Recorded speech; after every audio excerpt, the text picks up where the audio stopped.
I'm in Selmer, Tennessee, which is about an hour and a half out of Memphis, Tennessee, and I'm at an intentional community called Rose Creek Village. And I'm at Rose Creek Farm, the farm of Ray Tyler and his wife Ashley.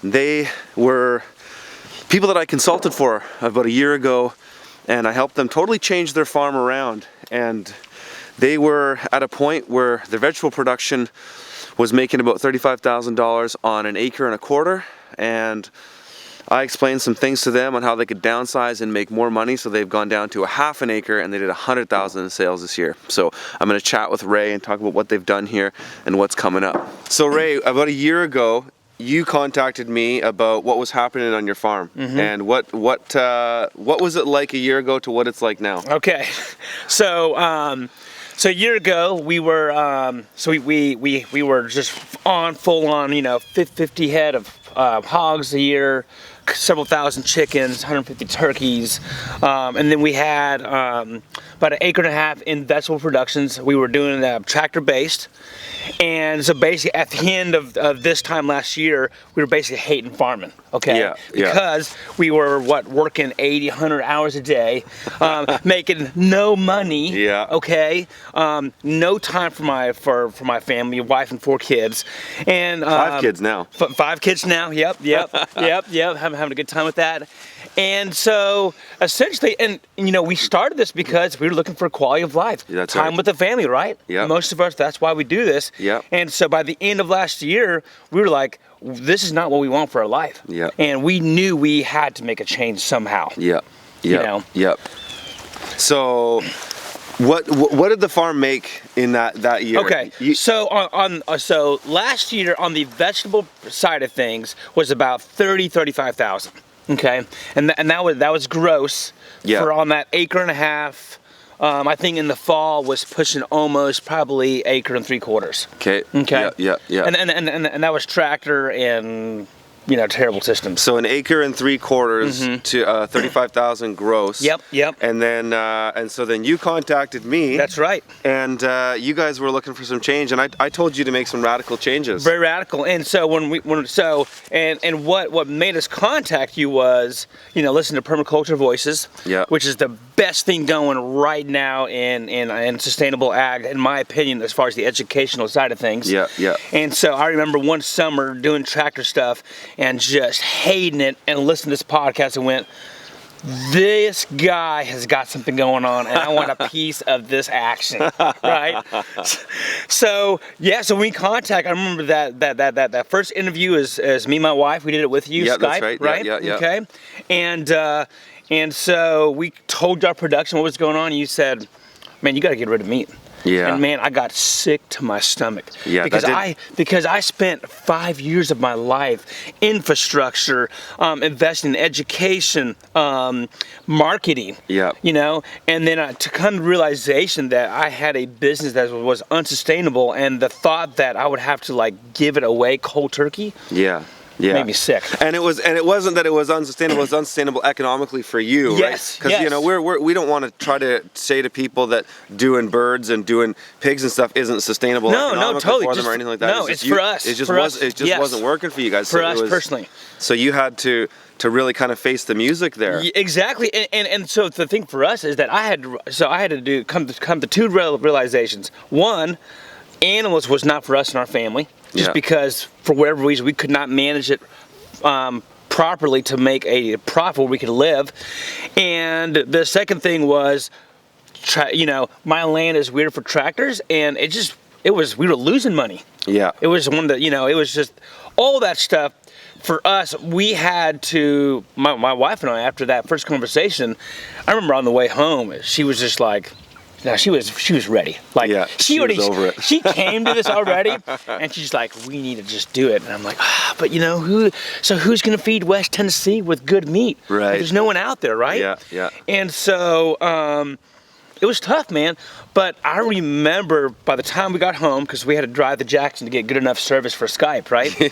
And I just remember having this slight I remember thinking, okay, imagining my farm without animals, and I just went, man, if I didn't have animals, I could crank on this produce. Yeah. And I just remember being happy at the end of that car. Yeah. And And it was, you know, I hadn't made the decision yet, but I remember we talked about some other people, you know, mentors of ours that we value, and they went, go for it. Yeah. You know, go for it. And I remember our next time we told our decision that we were like, yeah, getting rid of animals. You know, Caleb Curlin from Polyface came down, and I talked to him about taking over our business, and he was grateful because, you know, why be competition with a good friend? Yeah, exactly. In the meat, which is a struggling thing here in West Tennessee.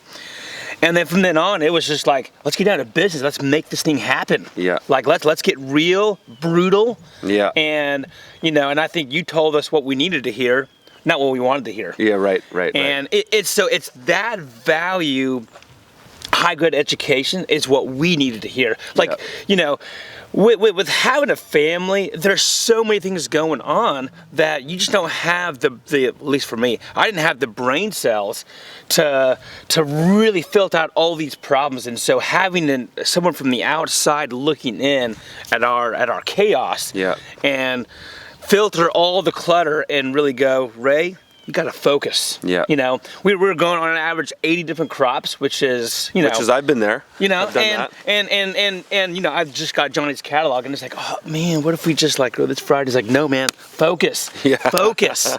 You know, it's you know, and so I believe in us investing. What did we did, like 9 or 10 hours between the last, something like that. You know, yeah. It was the best money we ever spent ever. Yeah. Ever. Well, it turned around real quick. Turned around. So they went from what, 35,000 gross now to at right now over 100 grand on half an acre. On around a half acre. In the spring it was on, you know, a third of an acre. You know? So an acre and a half or an acre and a quarter, 35,000 down to a half acre at 100,000. And we still have the rest of the month. Like we're still cranking hard. Yeah. Okay? You guys got a longer season here. We lots do. of produce in the field. Yep. So now you're doing 30-inch beds. You're doing Salanova. Yep. You're doing landscape fabric. No weeding. No weeds. You know, flame weeding, tarping. That you know, and so I think, you know, obviously we're not urban, so we have some sort of land. Yeah.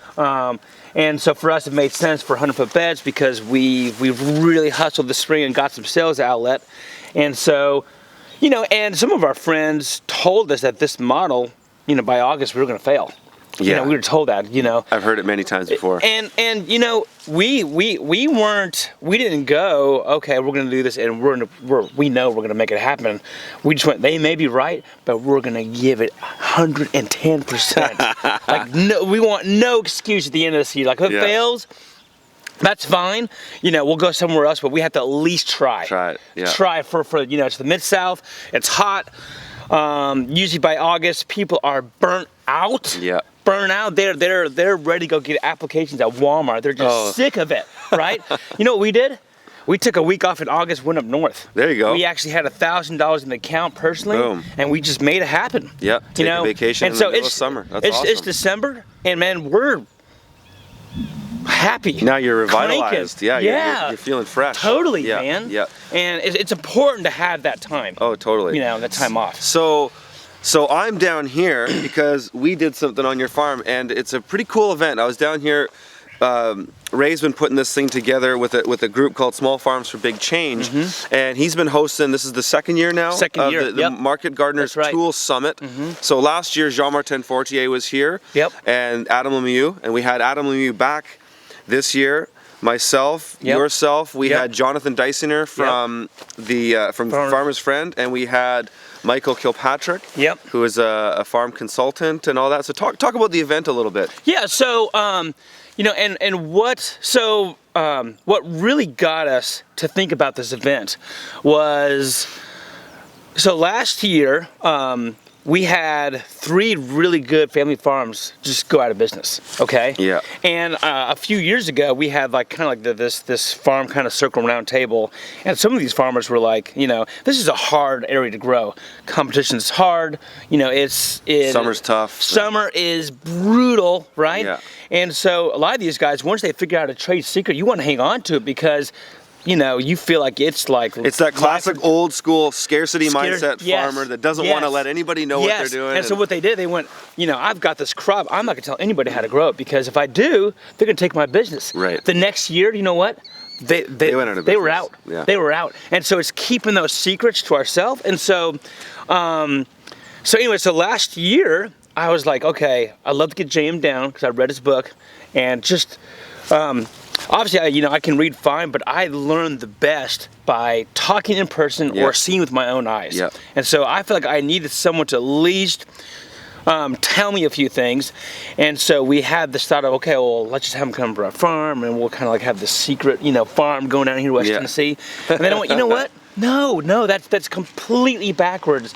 We need to have an open, transparent agriculture community here, and we need to spread the wealth. Like we need a better local food, farmer community that is thriving and vibrant. So what we did is we formed this group, Small Farms for Big Change, because we believe that small farmers need to make a big change in order to stay in this for the long run. Like it's super, super important. Yeah. And so basically we kind of reached out to some folks and were able to get some funds to help bring JM down, because we didn't know if anybody would even show up. Yeah. It's one of these things. This guy's in Canada. Most of the guys around here, when I told them, hey, there's this guy in Canada, he's making $150,000 on an acre and a half. These like, guys around here like, dude, that stuff is illegal to grow down here in the South, right? Okay? And so, it's from that to just utterly, it will not work in the South, cannot happen, whatever. So we didn't know if anybody would even show up. Yeah. So we got enough funding to help bring him down here.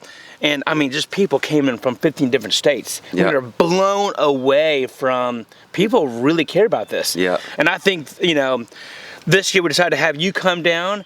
And the same thing, people driving from Maryland, Pennsylvania, Texas. We guys from Florida. Yeah, Texas, Florida. Coming all Kentucky, around. Arkansas, Missouri, Georgia, Mississippi. And it is, this movement, like it is going strong. It's exciting. We had a lot of people here.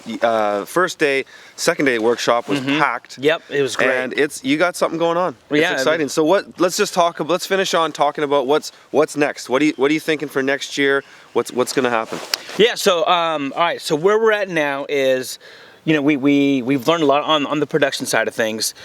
We've realized at this point that our systems are just garbage. We have no system, terrible. And so,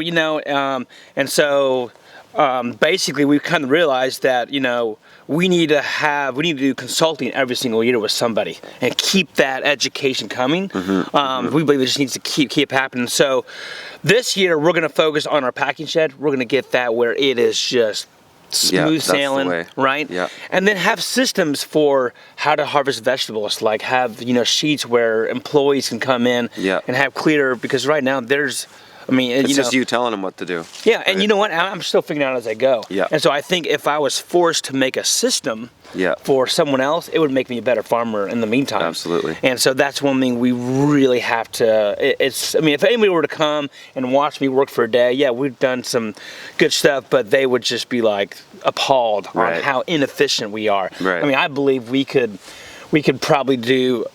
almost double our gross on the same land. It's cool to see, because you had a really good year. We did. To do $100,000 on half an acre for your second year of farming vegetables is amazing. But it's always inspiring and fun to see how we can make things better. Right. And improve the systems, and so it's an ongoing process. You and I had lots of talks about it when we've been down here. It's been really cool. So we'll leave the links below for anything about Ray, and you guys should check out Small Farms to Big Change. Going to be more events coming up here in the coming years, and if you're down south, make the trip. It's worth it. All right. Thank you.